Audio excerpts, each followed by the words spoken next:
of I and you, and functional words like conjunctions and articles, the most popular word in popular music is love. It's the topic of innumerable poems, too. We talk about kinds of love, ways to love languages. And here at First Jefferson Unitarian Universalist Church of Fort Worth, Texas, we affirm every week that love is the doctrine of this church. My name is Thomas Earthman. My pronouns are they or he, and I'm the lifespan religious educator on staff here. And I have been blessed with the opportunity to lead worship and deliver the message this week. This week's service was crafted over the course of several days, during which 2 kids were doing school from home, and my wife was creating educational videos in the closet, and I had several other responsibilities, including a lovely adult religious exploration discussion about social action, church mission, and how we make it all happen. I'm likely to fumble some of my words this morning, words I wrote myself, mind you, but I wanted to share what feels important. We're meeting virtually until our board feels that our broader community has a better handle on the ongoing pandemic and we can safely meet in person again. Until then, we have weekly events via the internet, which you can learn about from our newsletter or on Facebook. And as an added bonus, all of our services for the past year are available on both Facebook and YouTube for viewing anytime, as often as you'd like. I encourage you to check them out. The root word of worship is the Old English word for worthy. So let us now enter a time together, whenever it is you've been able to make time, to celebrate what is worthy of our attention and our love. Now, let's begin with some music from our pianist, Mikhail Bresnev.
I'm opening today with words by Kimberly Tomchak Carlson. It's not by chance that you arrived here today. You've been looking for something larger than yourself. Inside of you, there's a yearning, a calling, a hope for more, a desire for a place of belonging and caring. Through your struggles, someone nurtured you into being, instilling a belief in a shared purpose, a common yet precious resource that belongs to all of us when we share. And so, you began seeking a beloved community, a people that does not put fences around love, a community that holds its arms open to possibilities of love, a heart home to nourish your soul and share your gifts. Welcome home. Welcome to worship. Our opening hymn today is Make Channels for the Streams of Love. It's number 299 in our gray hymnal, though the words will be on screen for those of you who don't have one at home. Our song leader is Della.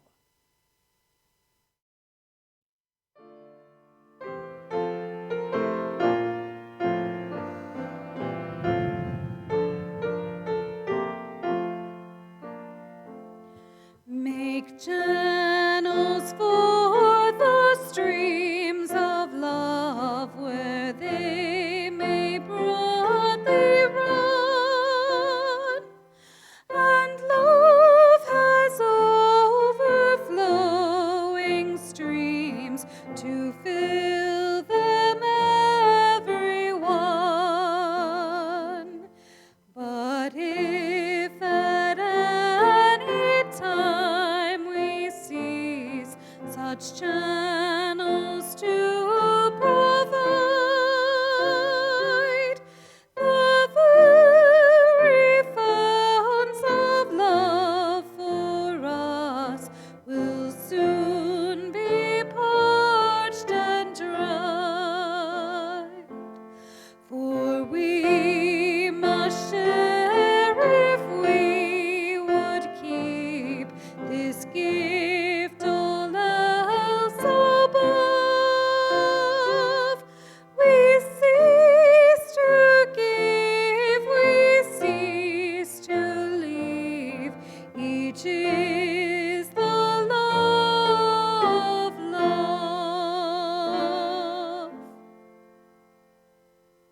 Each week, we light our chalice as a point of focus for our attention and our energy. It's a form of communion for Unitarian Universalists. At the end of each worship, we ask you to take the light and the warmth with you into the world. And when you return each week, you bring your portion with you, which joins symbolically with the flame of others as we now light our chalice. Let this light be a beacon of hope and encouragement during this sacred time. Now, please join me in saying our covenant, which I mentioned earlier we affirm together each week. Love is the doctrine of this church. The quest for truth is our sacrament, and service is our prayer. To dwell together in peace, to seek knowledge in freedom, to serve others in community to the end that all souls shall grow into harmony with creation.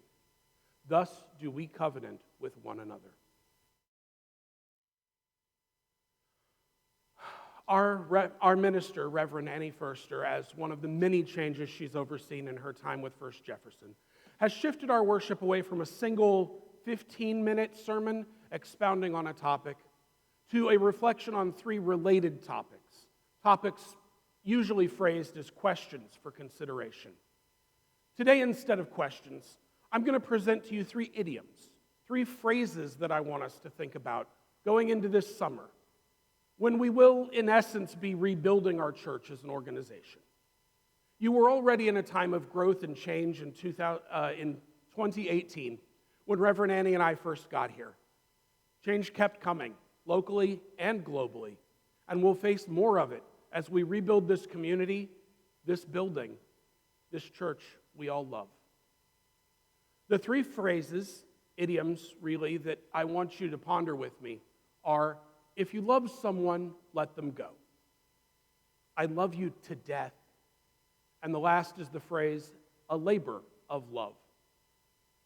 Before I get to my direct reflections on those phrases, allow me to share with you and any young ones in your life a story.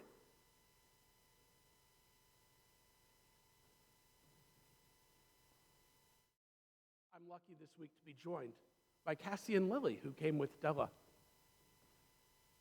This story is Love is the Golden Rule, and it's by Eileen Cooper. Maya was 8 years old and had a lot of rules to follow all day long. At school, there were special rules. At school, Maya had to raise their hand to talk. They could only eat if it was lunch or snack time, and they needed a bathroom pass if they wanted to go to the bathroom. And they were not allowed to copy anyone else's work. Maya also had special rules at home. Maya had to go to bed at 8 o'clock. They were never allowed to hit their younger siblings, even if their siblings hit first. And they had to eat vegetables. And they could watch TV for half an hour every day. There were also certain rules at their church. Maya was not allowed to run inside, especially during coffee hour. Everyone had to talk in an indoor voice. And they were expected to be friendly and welcoming to everyone. Maya was sick and tired of all those rules.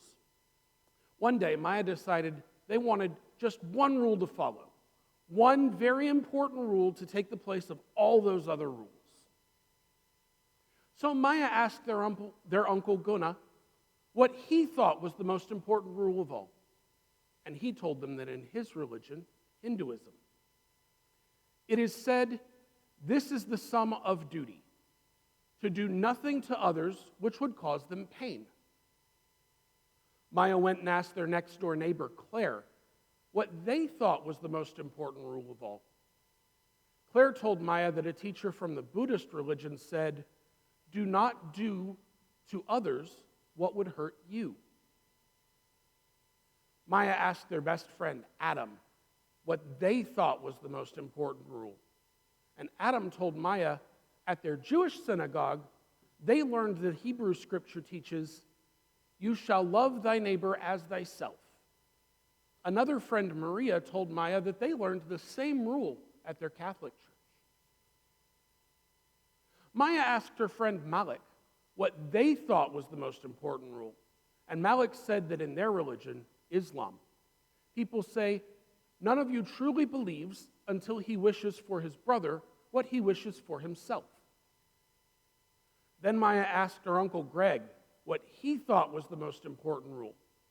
And Uncle Greg said, when he does pagan magic, he always follows the rule, and it harm none, do what you will. He told Maya it means he can't do anything that would hurt another living being. Maya thought about all of the different answers that they had heard. Maya wrote them down one at a time. It is the sum of duty to do nothing to others which would cause them pain, from Hinduism. Do not do to others what would hurt you, Buddhism. Thou shalt love thy neighbors as thyself, Judaism and Christianity. None of you truly believes until he wishes for his brother what he wishes for himself, from Islam. And it harm none, do what you will, neo-pagans. On Sunday morning, Maya took the list of rules to their Unitarian Universalist church, and Maya showed it to their minister, Reverend Marta. And Reverend Marta they asked Reverend Marta which rules she thought were the most important. And Reverend Marta said, I noticed these rules are all very similar. They're all different versions of a rule some people call the golden rule. What do you think is the most important rule? How about it, girls? Do you have an opinion?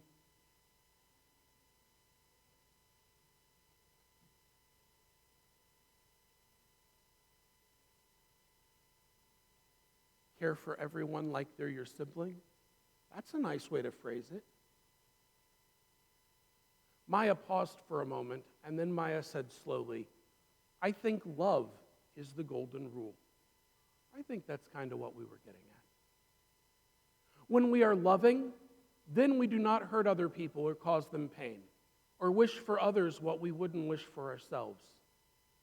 And when we love our neighbors as ourselves, that sounds like the most important rule to me, Reverend Marta agreed. Love is the golden rule. Okay, well, thank you all for paying attention during story time. Now we're going to have a short message from our stewardship committee. Thank you. My name is Roy Brake, and I currently serve as the treasurer of First Jefferson Unitarian Universalist Church. Today I'd like to share with you a little bit of my story and what my contribution means to me and what my belief in our faith is and why I support it. I first stepped through the doors of First Jefferson not as a curious soul seeking connection, but as a civic-minded citizen performing the right to vote. Little did I know that 3 years later, I would find a connection that I did not know I was missing. As a new visitor to a church and not familiar with customs of attending one, I saw the opportunity to help in the kitchen and felt comfortable enough to volunteer in any way that I could. Monetary contributions were not possible for me at that time, but I could give of my time, and so I participated. The faith of Unitarian Universalism was new to me, and I struggled to relate what I knew of as prayer to this belief. A few months after attending regularly, I recognized that what I felt was shared within our doxology, that service could be my prayer. As time went on, my prayer became a joy, and my ability to financially contribute became a reality. I found myself invested in something bigger than me. I learned that First Jefferson was not just about the congregation and its members. It was not just a place where people met on Sunday and performed a communal ritual. Our faith has reached beyond the walls of our church and into our community. And as members of this community, we don't share in these benefits alone. First Jefferson is a home of acoustics for amazing musicians like Michaela, our pianist, our choir, and the Spectrum concert series, all of which that are enjoyed by audiences near and far.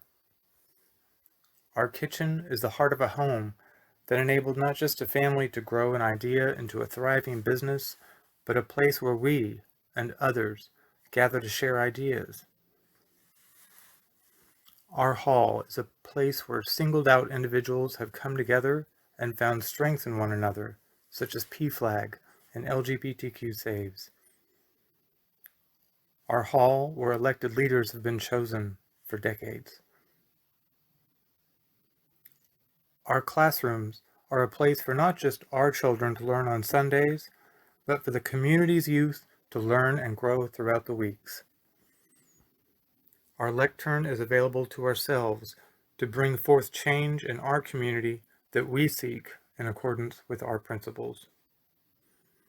Our faith and past contributions gave way for countless others to flourish and find their truth.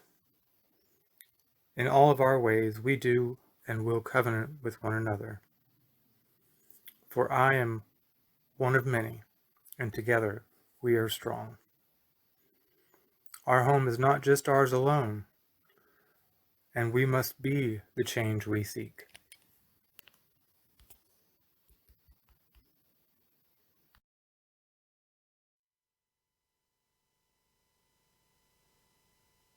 I'm going to say now that I did not see Roy's contribution before I got up here. I heard it just now along with all of y'all, and it could not be better coordinated with the rest of my service. But I want you to know, what he said was his words, and I had nothing to do with setting that up. The first phrase I want to examine today is, if you love someone, let them go. Now, that's the way we say the phrase, but it doesn't really mean what we're saying. I admit, I can't tell you the number of times that I've wanted to toss a beloved teenager out in the yard and yell, "I love you so much, good luck out there."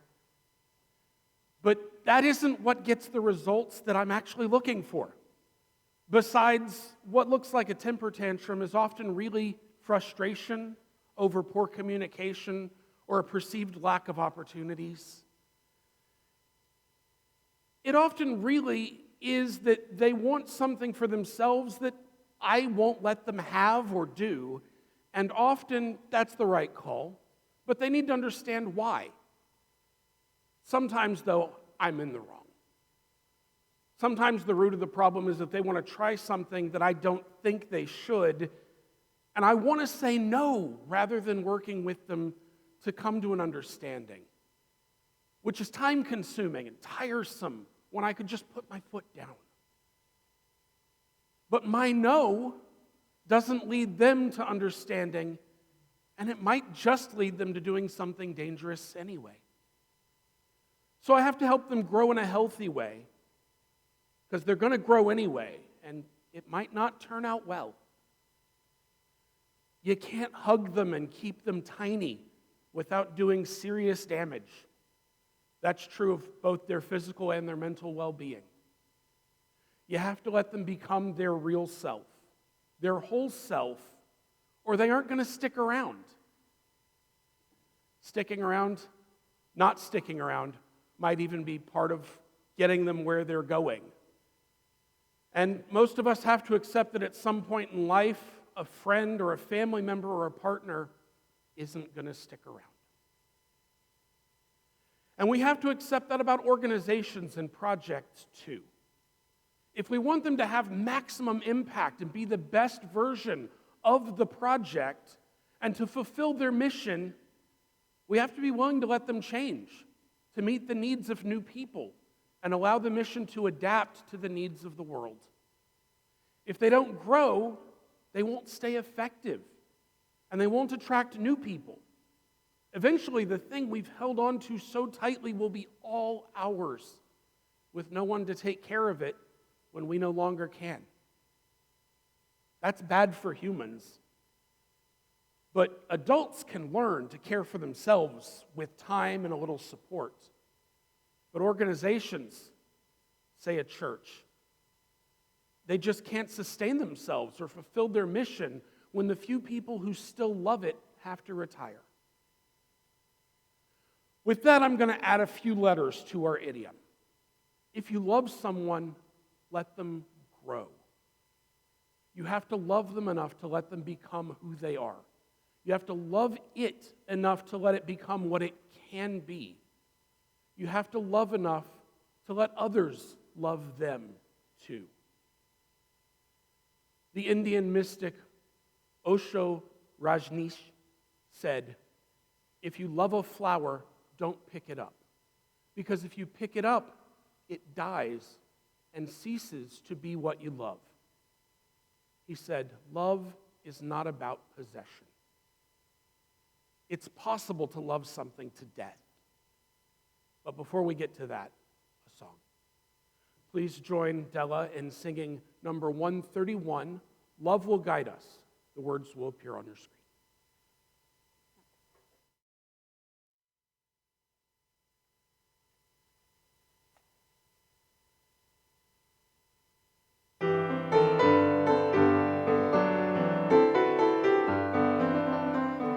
Love will guide us, peace has tried us, hope inside us will lead the way on the road from greed to giving.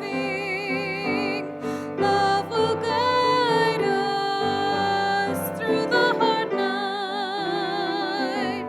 If you cannot sing like angels, if you cannot speak before thousands, you can give from deep within you.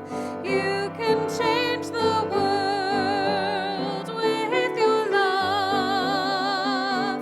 Love will guide us, peace has tried us, hope inside us will lead the way on the road from greed to giving.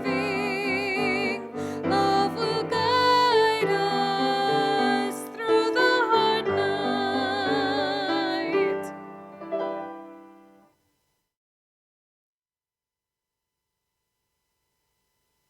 If you are a native English speaker, you have probably said, and almost certainly heard, someone say, "I love you to death." Now, what most people intend when they say this is really along the lines more of, "I love you until death," or possibly, "I love you so much it hurts." But what we say, taken literally, is kind of gruesome, but far too common. I'm reminded of characters from the Warner Brothers cartoons, one being the Big Yeti, who roughly grabs onto Bugs Bunny and announces that he will love him and squeeze him and call him George. The others from Tiny Toons series of the 90s, a character named Elmira, who was known to love her pet so hard, some of them perished. Her hair bow even had a skull on it to really drive the point home, though I never saw any of the animated animals actually killed. For me, I've been trying for 3 years to get an avocado pit from the stage where you have the toothpicks to a potted tree. The results have been all over the place. From never even putting roots out to being a 2-foot-tall little stick with a few leaves at the top. I had 2 this winter that looked like they were going to make it. They were going to be the ones, but it looks like the middle of last week I overwatered them because they are fading quickly now. As I said earlier, it's possible to love something to death. It's possible to really care, to really be committed to someone or something, and through ignorance or accident or stubbornness, to treat it the wrong way and have it wither under your care. Loving someone or something the way it is, not wanting it to change or grow, is a common feeling. There have been so many moments with my kids I wish I could have held on to.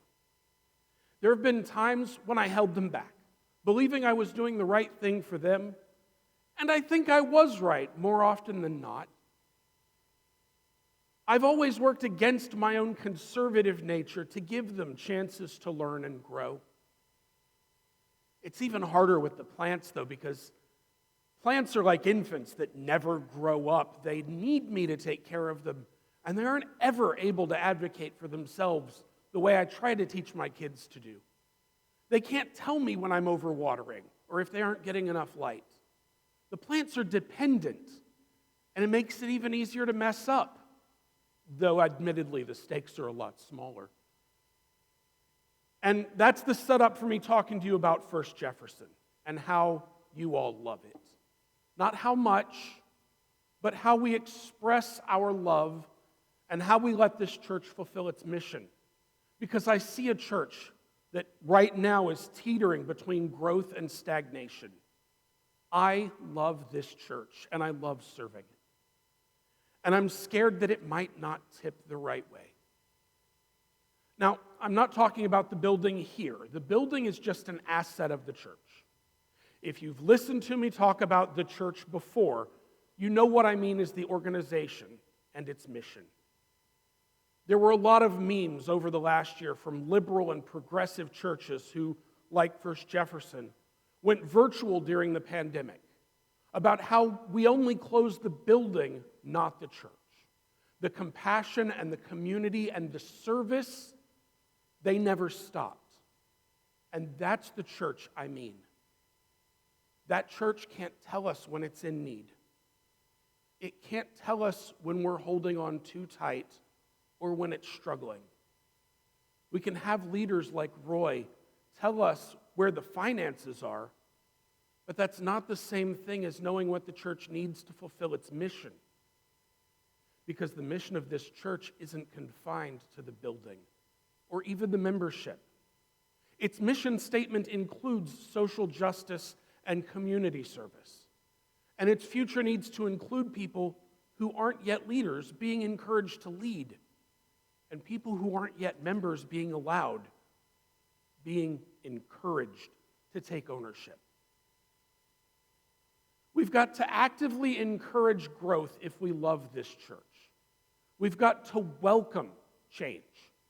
We've got to be open to new ideas and new ways of doing what we love, or it could end when we can no longer do the work. I want this church to outlive me. That means being willing to pass it on to people who will love it in 25 and 50 years from now. None of the people who've signed the membership books so far are likely to be active members in 100 years. But the church might still be here if we don't love it to death. Making sure it's stable and healthy and growing, that's going to be a real labor of love. As I said a minute ago, the church is not the building. First Jefferson Unitarian Universalist Church is actually formed of the covenant between its members and of the mission that they've agreed to work together towards. The church is the relationship, the tangled web of relationships between all of you, and it's fueled by your love and commitment. So let us now take a minute to think about those relationships and all the people who make this church worthy of our love and our time and our energy. I wasn't made aware of any particular milestones this week, though I'm sure that there were some, both positive and maybe a few negative. I want to say that we hold all of those things in our hearts for each of you. Please do share them on our Facebook page. Let us know what's going on with you, because that's part of what makes this church so special. We are all here, mentally if not physically, because we had a need for encouragement and involvement and acceptance.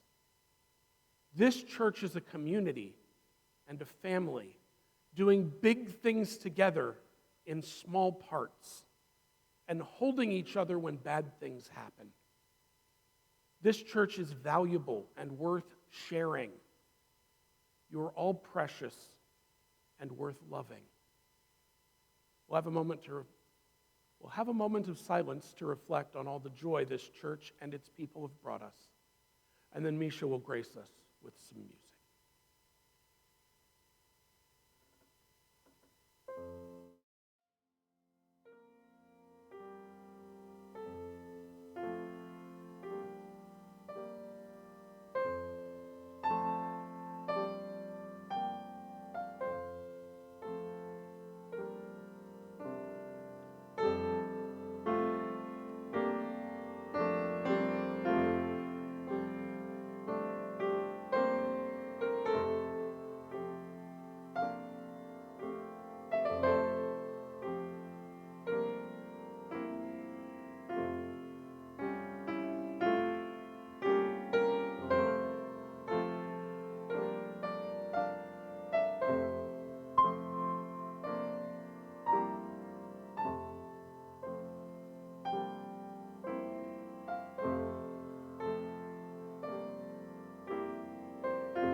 I want to share a short reading before I get to my last reflection. I'm sharing it with permission from the UUA Southern Region co-lead Natalie Briscoe. It was actually a Facebook post written 4 years ago that came up early last week in my memories as a thing that I had shared on Facebook. She wrote, "You have heard me say this 1,000 times, and it's more true this very second than ever before. Unitarian Universalists have long misunderstood themselves in the context of religious mission. The purpose of the church is not to have the church. Unitarian Universalism can save the world, but we won't let it. We lock it away in scaffolds and structures. We confine it to process and systems. We build walls to hold it prisoner. We keep our mouths closed when we should scream. We keep our hands still when they should work. We let fear guide us instead of love. This is wrong. This structure, this church, this building, this person, none of that can contain the whole of Unitarian Universalism. The purpose of the church is not to keep its structures in place. The purpose of the church is to be the institutional incarnation of love on earth. And it grows organically out of the needs of the people who are transforming the world through active, forceful, and fearless creation of love and justice. Saving the world leads to the need to feed the souls of those who are doing it. And the work comes first. The structure comes second, if at all. Tearing down the structure only destroys the mission if the mission wasn't there to begin with. If the work is clear and we understand ourselves truly being the builders of beloved community, then this process won't destroy us. It will set us free. And this is Thomas speaking for Thomas now, I am here to tell you that work should be a labor of love. The phrase "a labor of love" is almost always used to reflect a thing that's done without payment, or at least when the payment is less than the work would really be worth in a different setting. Teaching sometimes is referred to this way because most of us seem to think teachers don't make as much as they should for the time and energy the job takes. I can tell you many professional religious educators, and even a lot of our ministers also feel this way. I know that too many of the people who nurture this church, its physical and legal structures, do so out of love. I'll be honest in that I'm paid more in love than money. For the work that I do here, I believe in Unitarian Universalism, and I believe that if it is to do all the good it can do, we will have to be willing to sacrifice for that. And I am so very lucky that my wife agrees. But doing something for the love is a form of compensation. Did you know that the word amateur literally means one who loves? An amateur is someone who does something for the joy of doing. It doesn't mean that they're bad at their thing either. Churches, even those with professional staffs, are run by amateurs, volunteers who are often doing a whole real job simply because they love what their efforts support. That's honestly a marvelous thing. When someone loves the work, they do it better. It's an even better motivator than money. But churches, nearly all of them, also suffer from having the overwhelming majority of the labor done by a small fraction of the people. There are many, many reasons for that, some of which we can't change, but some of them we can try to work on. One is that a lot of people feel overwhelmed. We can be so eager to embrace someone's willingness to serve that we burn them out before they've really even settled in. They don't get the chance to fall in love with the organization we're asking them to work for. Another is that people don't feel welcome. They come with energy, but they don't want to use it the way the current leadership wants them to use it, and they aren't allowed to bring their whole self and be loved. And what's worse, those two things can happen sometimes to the same people. So we have to be willing to welcome newcomers, every part of each of them. And we have to love the whole person and allow them to grow into their place here rather than trying to place them. We have to love the church enough to let it become what they need as much as it's been what we've needed. If our mission is big enough, it'll be too big for any of us. Too big for all of us, in fact. If it's big enough, it will not fit in the building or the church. It'll spill out into the surrounding neighborhood, into nearby churches and our sibling congregations, hopefully meeting up with their mission to do more than either church could have done today. If our mission is big enough, and if we love it enough to let it grow, our passion will shine like a lighthouse, leading people to a place where they can bring their whole selves. And they will want to be a part of a community like that. I know I do. So, as we look at what the church will be in the new year, I want you to think about more than Sunday morning. I want you to think about more than this building or the acreage that it stands on. I hope we'll build back better, as I keep hearing on the news lately, and not settle for going back to normal. A church that doesn't plan to grow is a church that's getting ready to pass on. We can be more than what we were, what we've been since I got here. I know you all can do it together. I've been listening to the stories from the stewardship committee, and they are people who love this church, and I hope that you do too. Our closing hymn this week is going to be number 131, entitled Love Will Guide Us. Yes, I put the wrong tag there.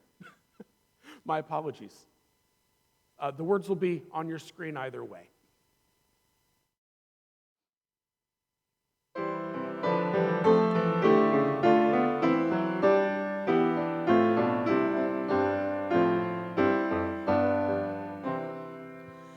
Will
Love is the spirit of this church. May it be so. For the safety of the building, I'm putting out the fire in our chalice. But I don't want you to think of it as extinguishing. Instead, I'm returning to you your attention and your focus. It's not an extinguishing because each of you will carry your portion with you during the week to both guide you and fuel your efforts to be your best self in the world. And I look forward to the time when you return with your fire, your warmth, and your light to share it with me again. For this week's benediction, I'm borrowing the words of Mandy McGlynn. Beloveds, as we depart this holy space, nourished and renewed, let us live into our dreams and expand our circle of justice to encompass all of creation. Let us love one another and the earth, for as a body is animated through the relationship among its many parts, so God is made manifest among us through our love. Remember your promise, live in hope, and go in peace. Thank you for being with me this week.